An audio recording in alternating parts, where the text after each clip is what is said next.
Pictures do not show the world, but cause it to be imagined in certain ways. Although Cuyp's painting is full of easily recognisable things, it is dependent on the viewer's imagination to cohere as a picture of a plausible world. The sun, not visible, is low on the left, casting long shadows. I imagine it to be late afternoon, but you could imagine early morning, and see the haze above the river distances as mist that will burn off in an hour's time. Two riders have stopped beside a placid river, and one horse steps into the water to drink. Behind them is a town thin to paper in the golden light, a fortified gate to the left and a sharp spire to the right.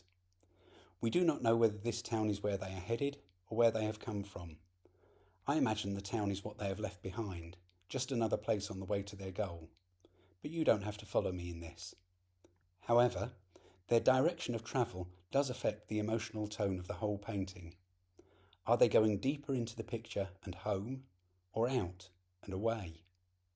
The viewer is not obliged, when it comes to it, to imagine them as travelling anywhere. Perhaps they are just out for a leisurely ride and a spot of exercise. Such a supposition would, once again, change the significance of the scene. But for me, the idea of this moment as a short pause on a much longer journey is attractive. I imagine them as having miles to go before they sleep, and this adds a value to the somnolent stolidity of the land through which they pass. The two riders are soldiers. The one watering his horse in the river wears a breastplate and carries a sword. The other, on a pale horse, has a cloak and looks to be of higher rank. The mere presence of soldiers suggests the idea of war, which in turn highlights the peacefulness of the place in which they find themselves. Perhaps the painting is set in wartime, albeit some distance from the front. The town might slumber on, trusting to its medieval defences, unaware of impending danger. Alternatively, this could be a period of peace, and the soldiers might be there to remind us of the need for vigilance, even in a time of content. You could ask a similar question about the cowherd to the right. Is he watching the cows, or, given their peacefulness, has he forgotten them entirely and become absorbed in his own thoughts? And when you look at the dog beside him, you have to ask yourself whether the dog is dozing in the warm sun, or, with nose between paws, is it watching the cattle for the smallest sign of wandering off? The nature of the sky presents the viewer with a similar choice, though transposed into a different register. Much of the sky is clear, but you might think about whether the clouds are gathering, or dispersing, or simply hanging about. Is the key to the sky found on the left, where it is clearest, or on the right, where the clouds are darker? Do they look like they are moving, and if so, in which way?